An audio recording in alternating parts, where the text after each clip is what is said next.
ये मछली 1.7 मीटर लंबी और 60 किलो वजनी तक हो सकती है। सामान्य रूप से ये अफ्रीका जैसे ट्रॉपिकल इलाकों में पाई जाती है। यहाँ अफ्रीकी कैटफिश अपने जैसी अन्य मछलियों के साथ तेजी से फलती फूलती है। ये बंद जगह मछली पालने के लिए बेहतरीन है। उन्हें लगातार भोजन देना और टैंकों में ऑक्सीजन के स्तर को स्थिर बनाए रखना जरूरी है। इस पूर्व खनिक पर 3 लाख मछलियों की देखरेख की जिम्मेदारी है। इवान बेनो को एक खनिक से मछली पालक बनने में कोई समस्या नहीं हुई।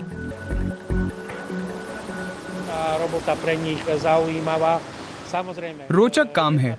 खनिक बदलावों के लिए तैयार रहते हैं। इस हॉल में जलवायु काफी हद तक नीचे की खदानों जैसी ही है। तापमान और नमी भी वैसी ही हैं।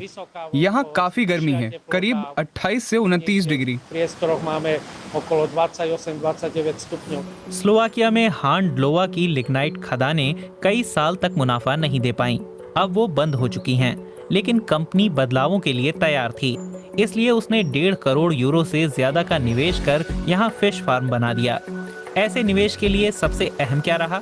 गर्म भूजल, जो यहाँ खदान के पुराने पाइपों से भारी मात्रा में निकलता रहता है, वो भी मुफ्त। खदान के पूर्व शिफ्ट सुपरवाइजर को पूरी जानकारी थी कि क्या करना है और कैसे करना है, और यहाँ हो रही फिश फार्मिंग हाईटेक कंप्यूटरों से संचालित होती है। पूरा सिस्टम एक इजरायली पेटेंट पर आधारित है। इसराइल में मौसम सूखा होता है और पानी की कमी है, इसीलिए उसे लगातार पानी की बचत और रिसाइकलिंग करनी होती है। इसने हमें प्रेरित किया और इसी से हमें खदान को बंद करने के बाद गर्म भूजल को इस्तेमाल करने का आइडिया आया। पानी का इस्तेमाल कर ग्रीन हाउस को भी गर्म रखा जाता है। यहाँ कई खदान कर्मियों की पत्नियों को भी नौकरी मिली है। गाब्रिएला उर्सुलोवा के पति खनिक थे, उनकी नौकरी चली गई। गाब्रिएला आभारी हैं कि अभी उनके पास परिवार के खर्च चलाने के लिए नौकरी है। ये कंपनी देश में एक खास तरह के टमाटरों की सबसे ज्यादा पैदावार करने वाले उत्पादकों में शामिल है। लेकिन ना ही फिश फार्मिंग ना ही ग्रीन हाउस उन 3000 नौकरियों को वापस ला सके जो खदान बंद होने से गईं। यहाँ कई खदानें थीं, लेकिन अब बहुत से खनिक बेरोजगार हैं और उनमें से बहुत से घरों पर ही रहते हैं।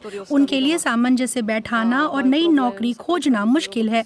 यहाँ बहुत विकल्प नहीं है। वहीं नीचे शाफ्टों में खदान को सुरक्षित बनाने का अंतिम काम हो रहा है।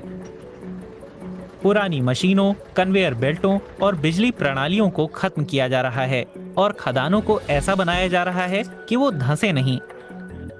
नौकरी खोने वाले खनिकों के लिए ये कड़वी सच्चाई है। जब खदान चल रही थी तब उन्हें सम्मान और अच्छी सैलरी मिलती थी, इसलिए उन्हें खनन परंपरा का हिस्सा होने पर गर्व था। मुझे ठीक ही लगता है। आप कर ही क्या सकते हैं? ऊपर से फैसले आते हैं, आपको सिर्फ इससे जूझना होता है। वो रीट्रेनिंग कोर्स करा रहे हैं, तो हम देखते हैं कि चीजें कैसी रहती हैं। जीवन ऐसे ही चलता रहता है। कई पुराने खनिकों ने समय से पहले रिटायर होने का फैसला किया है, जबकि अन्य को करीब 7 वर्षों तक सरकारी हर्जाना मिलेगा। इन रिटायरमेंट कार्यक्रमों का खर्च यूरोपीय संघ उठा रहा है और नौकरियां खोजने में मदद कर रहा है। टमाटरों की मांग लगातार बढ़ रही है। प्रोसेस की हुई मछलियों के साथ ये टमाटर पूरे देश में ही नहीं बल्कि पोलैंड तक बेचे जा रहे हैं। सड़क किनारे के स्टॉल भी नई नौकरियां पैदा कर रहे हैं। स्लोवाकिया के पास समुद्र तट नहीं है, लेकिन यहाँ के खाने में हमेशा ताज़ी मछलियाँ होती हैं। मुझे बिना हड्डियों वाली मछलियाँ पसंद हैं, ताकि मुझे खाने में कोई समस्या ना हो। मुझे फिले बहुत ज़्यादा पसंद है।